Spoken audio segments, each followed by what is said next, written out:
There is something no one tells you about the morning you stop caring. Not the books on burnout. Not the therapists who told you to set boundaries. Not the friends who admired your generosity and quietly relied on it. Not the partner who kept saying you should rest while doing nothing to actually let you. The morning arrives without warning. You wake up and the thing that has been waking up with you for 30 years is not there. The reflex to check in on the people who never check in on you, gone. The compulsion to apologize for things you did not do, gone. The familiar pressure in your chest that used to start the moment your eyes opened, the pressure of all the things you have to manage today, the pressure of everyone you need to be okay for, gone.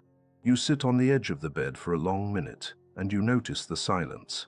It is not the silence of being alone. You have been alone many mornings. It is the silence of an internal noise finally going quiet. The voice that used to start with, "Did I send that text yet? Is she still upset?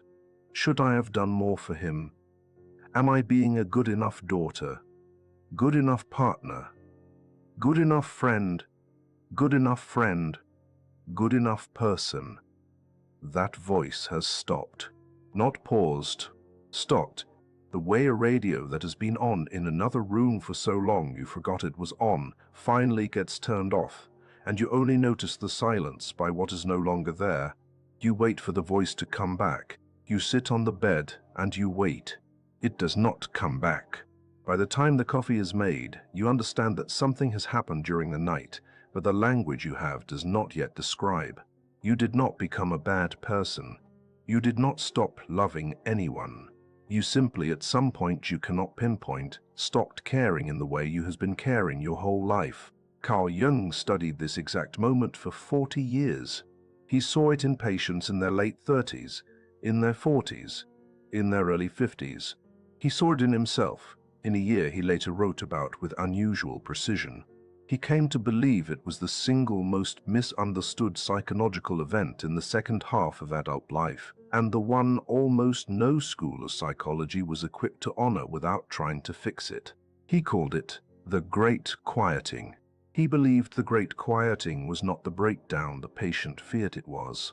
It was not depression. It was not detachment in the clinical sense. It was something rarer and far more consequential. The unconscious finally withdrawing the energy it had been spending for decades on caring for everyone except the one carrying the energy. This video is the map of what happens inside you in the weeks and months after that morning. The three phases Jung documented across 4 decades of clinical practice with patients exactly like you. The strange things that begin to appear in a person who has finally stopped. Calmness that almost frightens. Clarity that feels like grief. A quiet that does not feel empty, but does not yet feel familiar. The body changes nobody warned you about, the eyes that settle, the shoulders that drop, the hands that no longer wait for the next task. The cost. And there is a cost, and Jung was honest about it in ways most modern channels on this subject refuse to be. And the one truth Jung wrote in a private letter near the end of his life, that no public talk on burnout has ever quoted, because it is too uncomfortable. He believed the Great Quieting was not something to recover from. It was something to recover into. The version of you on the other side of the silence is the version everyone who loved you for the wrong reasons will not recognize, and everyone who loves you for the right reasons will recognize immediately. Before we start with what he actually saw, one thing about the language. Jung wrote in German and in private correspondence in French, and the Great Quieting in the original was a phrase he rarely used in published work. He saved it for letters, for close colleagues, for patients he had been seeing for a decade or more, in the last 20 minutes of a session when both of them already knew what they were really talking about. The phrase was not for public use because Jung worried, correctly, as it turned out, that it would be misread as a clinical diagnosis when it was actually a passage. You do not have the Great Quieting the way you have a flu. You go through it the way you go through a season. It has a beginning, a middle, an end, and the version of you that walks out of it is not the version of you that walked in. The naming itself, Jung wrote, was less important than recognizing the shape, and he believed almost no one in midlife who was undergoing it could see the shape from the inside, because the shape only becomes legible from the other side. Let's start with what he actually saw. In Jung's clinical practice, he kept detailed notes on every patient he saw. By the late 1930s, when his caseload was largest, he began to notice a pattern across a specific demographic: adults in the middle third of life, almost always those who had spent decades in roles requiring sustained emotional labor. Caretakers, parents of children with chronic illness, people in professions of accommodation, clergy, nurses, teachers, the kind of friend everyone leans on, spouses of unstable partners, adult children of demanding parents, the full taxonomy of overgivers. In each of these patients, sometime between the late 30s and the early 50s, a specific event occurred. The event was internal. There was usually no external trigger Jung could trace. The event was simply that the patient woke up one day and the energy they had been spending on caring for others was no longer available. Not depleted, not available. The unconscious had withdrawn it, the way a body withdraws blood from the extremities in shock to protect the core. Jung wrote that what makes the great quieting confusing, both to the person experiencing it and to the people around them, is that it does not look like illness. The patient is not crying. The patient is not exhausted in the broken way. Exhaustion usually shows itself. The patient is in fact often calmer than they've been in years. The face is relaxed. The breathing has slowed. The eyes have settled. The thing that has fallen away is invisible from the outside. What has fallen away, Jung wrote, is the compulsive layer of caring, the part of caring that is not chosen, the part that runs on reflex and panic and old childhood survival logic. The voluntary love is still there. The chosen connection is still there. What is gone is the unconscious obligation to be the one holding everything together for everyone, all the time. Jung observed something else. He observed that the moment the compulsive layer falls away, an entirely new set of perceptions becomes available. The patient begins to see, often within weeks, things they have been unable to see for 2 or 3 decades. They see which relationships in their life ran on their compulsive caring and were structural dependent on it. They see which friendships dissolve the moment they stop initiating. They see which family members were comfortable with them only as long as they were available, and uncomfortable with them the moment they were not. They see the exact shape of the load they've been carrying, because for the first time they are not under it. This sight is the gift of the great quieting, and it is also, Jung wrote, the precise reason most people resist it. Because the sight requires you to look honestly at relationships you have been protecting yourself from looking at. The great quieting, in other words, is the unconscious's most generous act. It removes from you the energy to keep pretending so that you can finally see. But the seeing happens in 3 phases, and the phases are not optional. You cannot skip to the third one. Each phase has its own architecture, its own duration, its own gift, and its own cost. The first phase Jung called the wall. It is the phase that starts on the morning the voice stops, and it usually lasts somewhere between 3 weeks and 3 months. During this phase, the person who has stopped caring discovers that the world around them was structurally dependent on their caring in ways nobody, including the carer, had ever fully acknowledged. The phone stops ringing. That is the first thing nobody warns you about. The friend who used to call every week to process her boss does not call. The cousin who used to text you at midnight about his marriage does not text. The colleague who used to swing by your desk for the 3rd time that day to vent does not swing by. They do not consciously know what has shifted. They simply feel, on some pre-verbal level, that the place they used to dump emotional weight is no longer receiving the weight. They take the weight somewhere else, or they sit with it themselves, and they slowly drift. Within the first month, the structural map of your life becomes visible. You see which relationships were transactional masquerading as mutual. You see which friends were really just regulars at your emotional buffet. You see which family roles you had inherited and never questioned. Eldest daughter, the responsible one, the strong one, the one who handles things, the one who never says no. Most people, during the wall phase, panic. The panic is not because they regret stopping caring. The panic is because the silence terrifies them. They have lived for so long inside the constant low hum of other people's needs that the absence of that hum feels like the absence of purpose itself. They think, and Jung documented this in case after case, that they are losing their personality, that they are becoming a bad person, that the absence of the giving means they are about to become cold, callous, monstrous. They are not. What is happening, Jung wrote, is that the false personality, the personality built around being needed, is dissolving, and the real personality has not yet fully come online to replace it.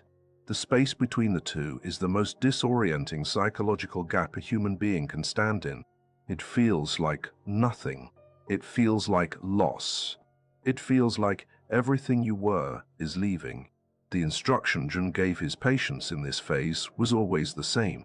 Do not fight the silence. Do not rush to fill it. Do not pick up the phone the first time it does not ring. Do not initiate contact with any of the relationships that have gone quiet. The silence is doing work. It is showing you through what falls away what was actually there. By the end of phase 1, most patients have lost between 30 and 60% of their social contact. The contact that remains is the contact that was real all along. The contact that fell away was the contact that was running on you. And you, for the first time in decades, are not running on it. The second phase Jung called the quiet, where the wall is loud, the panic, the social losses, the visible rearrangement. The quiet is, on the surface, almost uneventful. To outside observers, the person in phase 2 just looks calmer, less reactive, more grounded. They have stopped apologizing for things they did not do. They have stopped over-explaining. They have stopped rushing. Internally, however, the quiet is the most active phase of the entire transition. It is the phase in which the space inside you, the space the compulsive caring used to fill, begins to be inhabited by something else. What inhabits it varies by person. Jung documented several common patterns. In some people, the space fills with creative work that had been suppressed for decades. They begin to paint, write, build, garden, not in a productivity sense, but in a return to self sense. The hand remembers what the hand used to do before the years of caring took over. In others, the space fills with stillness. They begin to sit alone for long stretches without needing entertainment. They take walks that have no purpose.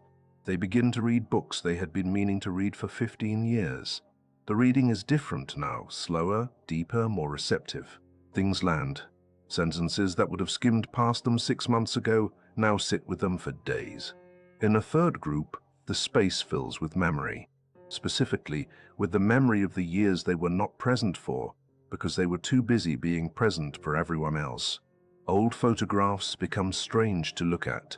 Children grown into adults appear with a kind of doubled reality. The adult in front of them and the child they never quite saw clearly, because they were too overwhelmed by the everyone else's needs at the time.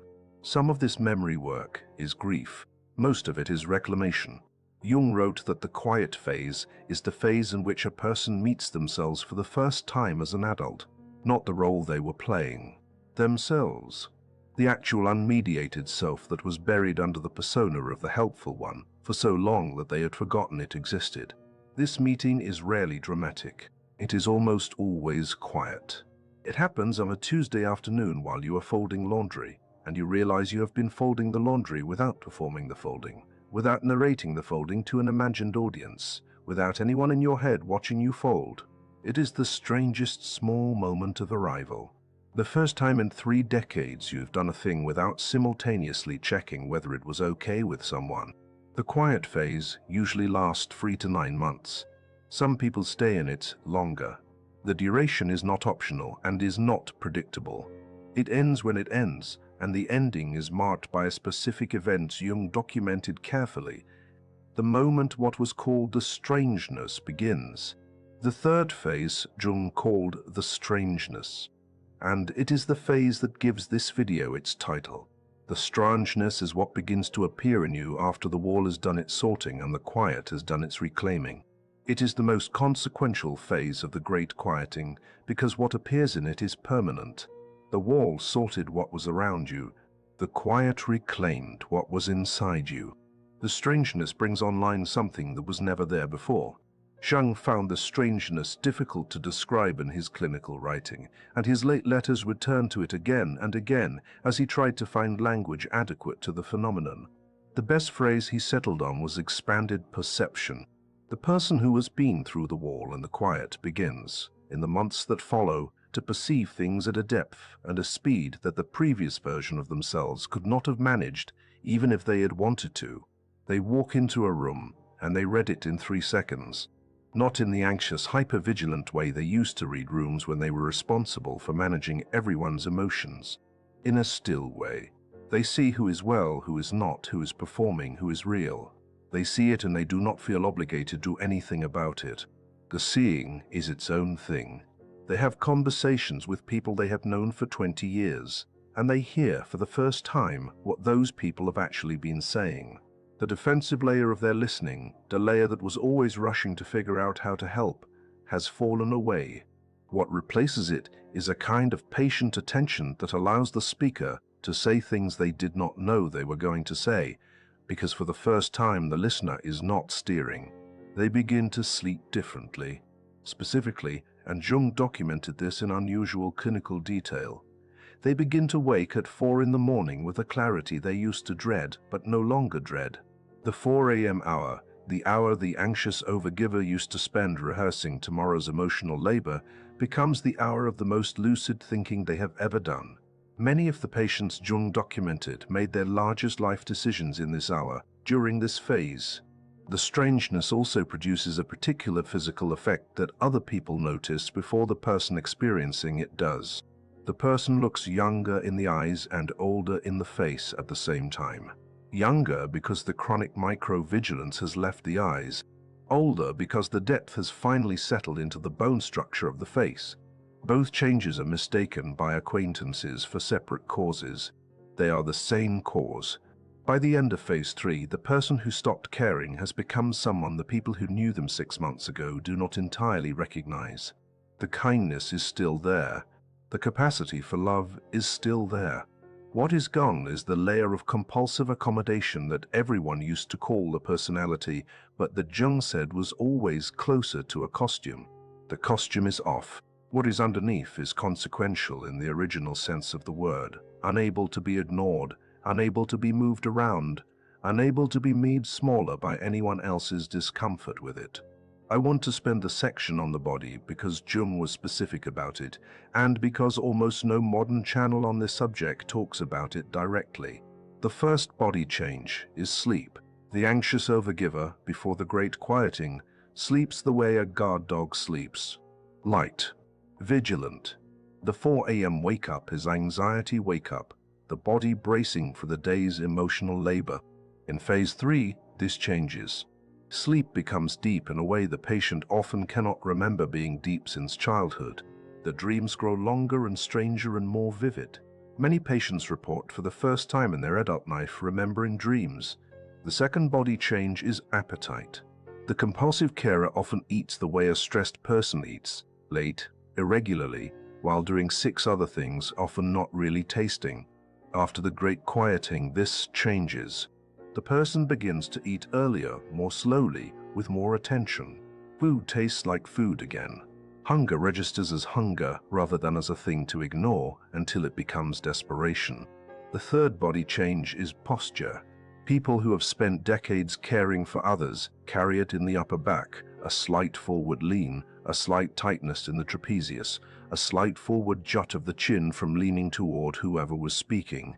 In the months of the quiet phase, this dissolves. The shoulders drop, the spine straightens, the chin returns to neutral. The change is small and other people notice it before the patient does. They say things like, "You look different, and did you start working out and you seem calmer?" None of these are quite right, but none of them are quite wrong either. The fourth body change is in the hands. The hands of a compulsive carer are almost always slightly tense, slightly poised for the next task, slightly held in a way that suggests they are about to do something for someone. After the great quieting, the hands settle. They rest in the lap. They rest on the table. They are no longer in launch position. Other people who never quite knew why being around you used to feel slightly anxious, find that being around you is now restful in a way it never was. The fifth body change is the most subtle and the most consequential. The eyes change. The chronic scanning of the room for what does anyone need from me falls away. The eyes begin to rest where they are looking. The gaze becomes settled. It is the most attractive change a human face is capable of undergoing, and it cannot be faked, and it cannot be acquired by trying. It can only be acquired by stopping caring in the way Jung was describing. These body changes are markers. They tell you, more reliably than your mood does, where you are in the process. When the eyes settle, phase 3 is well underway. I want to close with the cost because Jung was clear about it and because everyone who crosses this threshold pays it and almost no one is warned. The cost of the great quieting is that some people will not survive the change. I do not mean physically. I mean some relationships will not survive your no longer caring the way you used to care. These are the relationships that were structurally dependent on your compulsive layer, and when the compulsive layer dissolves, the relationship has nothing else to stand on. There was no friendship there. There was no real partnership there. There was a transaction, and the transaction cannot be sustained when one side is no longer willing to pay the entire bill. Some of these losses will be people you have known for decades. Some will be people you thought were your closest friends. Some will be family members. Almost none of these losses, Jung wrote, will be reciprocal mourning.